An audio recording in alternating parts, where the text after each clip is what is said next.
And what's up, everybody? I'm back with another video game review. Today I am reviewing Kirby and the Forgotten Land. Yes, another Kirby game. Woo! Whoa, we love Kirby. Wow. One of the newer Kirby games, in fact, released on the Switch. By the way, thank you to Jeffofthemellows for letting me borrow this game and giving me the chance to play it. I'm always excited to play more Kirby games because there's a lot of them out there, and I'm a big Kirby fan. A lot of them are hard to come by, but this one I was able to get. And I got a lot of thoughts, so let's just jump right into it, shall we? I first have to say I love the 3D world view of this game. Other Kirby games have obviously done this, but I think this is the best one so far. Feels very smooth, feels very clean, feels very crisp, feels very well made, well done. It looks amazing, and it just was super, super fun to navigate the world. It kind of felt like navigating Mario 3D Land, or 3D World, kind of, just without the multiplayer and, a little bit more Kirby elements to it. It was a lot of fun. You go around, you can explore stuff, you can, find stuff, and, it was fun. It was a lot of fun to explore stuff.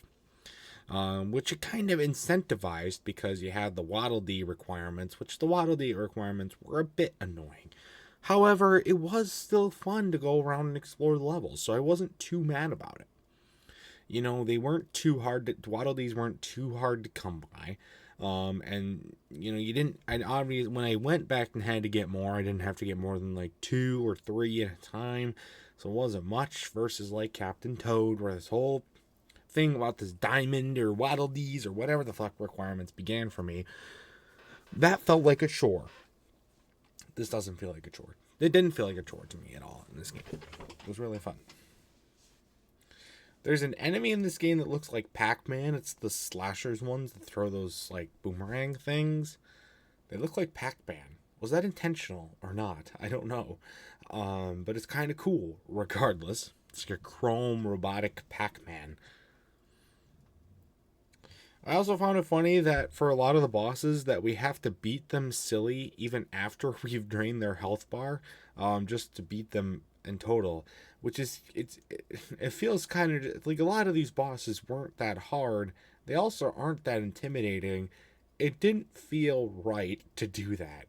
I mean, it's kind of, maybe it was like the final boss that makes sense, but not just like regular bosses. Not like they weren't even like mostly bosses, like mini bosses. Even we had to do that for too. It just didn't feel right. Just didn't feel right at all. Granted, you don't have to beat the shit out of them. You can just eat them most of the time as well, which is funny. I loved going around and just inhaling stuff, enemies, or other objects, and you can become like cool objects like cars, stairs, and you can like flatten people with the stairs, vending machines. That was a fun one. Or just like this random piece of an arch that you can then use to fly with, which was super cool. Or just a lot of these other really cool objects. I really, really liked that. It was one of my favorite parts of the game.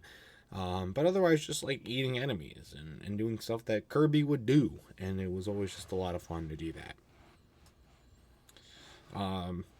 But yeah, it was beating the bosses to death. Felt a little overkill.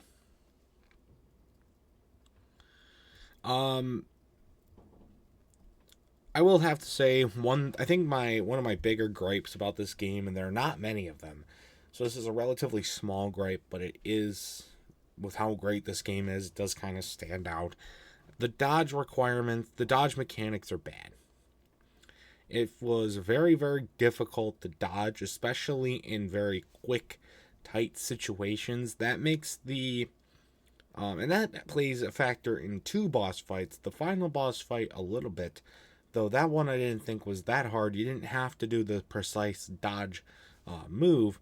Where it really became a problem was the 5th boss of the game, the armadillo guy, because he is so fast and it can be right on top of you at all times. And so it was very, very hard to dodge his attacks because of that. I couldn't really get the dodge to work that well, and I ended up, that was probably the hardest boss fight of the game for me as a result, or at least the second hardest boss fight. So really, that's the only true mechanical gripe about this game is the dodges. I can, maybe there was, and I was trying to figure out how to do it. It wasn't really clearly described, and I just think making a boss fight centered around that, especially at the point of the game that it was at, was not necessarily the best idea. But got past it, and you know what? It's a relatively small problem compared to what it could have been. Speaking of the final boss, let's talk about that final boss. The final boss sequence is so long. It's four fucking phases. And it's different enemies each time. You've got when you have to fight that lion guy. That's the first part. Then you gotta fight the actual final boss in its first form while you're running away from it simultaneously. And then you gotta fight the final boss in its true form. Then you got to fight the final boss a fourth time when it's nerfed. Granted, there's not a lot of actual combat you gotta do in this phase. It's kind of like the literally driving it home phase, because you literally just like become a semi-truck and just absolutely slam it into the boss and just ram it through. That was a very epic ending, in my opinion.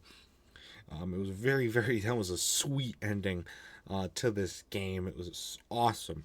But the final boss sequence was really, really long. And I really do think they could have benefited from maybe being able to save in between each of those phases. At least in between part 2 and part 3. Because part 3, when you fight the final boss in its true form, is without a doubt the hardest part. None of the power-ups that you get really help at all. And it just, she does a ton of health. There's a lot of avoiding stuff you gotta do. And you really just gotta grind it out. And, there was a point where I was like, oh, I thought it's saved. Because there was a point, you don't go straight from part 2 to part 3. There's a part where you like kind of go up some stairs and you can select your next power up. So I was like, okay, it's saved. And I wanted to go back and try a different power up to fight with. And it sent me all the way back to the very beginning. And I'm like, what the fuck, game? Come on. So that was bad. But you know what? I grinded through it. I got past it. It is a really well designed boss fight, though. I cannot lie. Just how epic that ending is, and just how cool it is, to fight it, and just titanic levels of battle. It's really, really good. So I can't dog on it too much. Just wish maybe there was some points where you could some saves. That's all I'm saying. But with that all said, I do have to say, this is an amazing game. By far my favorite Kirby game. I think my favorite Kirby game before this was, I think, Nightmare in Dreamland. That's still a really good game, but I like this game much better than that one even, which says a lot because, like I said, I like Nightmare in Dreamland. This is a really good game, though. Great graphics. Really, really fun to play, fun to explore. The fights are good for the most part.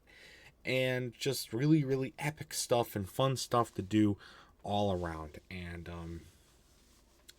if you're a Kirby fan and you have not played this game, get on that. Get on playing this game. Because it's so good. So good. So good. Without that said, my final score for Kirby and the Forgotten Land, this is an easy 9. This is a 9 out of 10. I have not ranked a game a 9 in a while, but I love this game. And, yeah, so that makes me excited to play Kirby games again, because I like Kirby and I like this game. So That's going to do it, though, for this review. If you've ever played Kirby on the Forgotten Land, I'd love to know your thoughts about it in the comment section down below. And that's going to do it for this video as well. So stay tuned for much more amazing content, including more video game reviews and other awesome stuff. And until next time, see you guys later. Goodbye.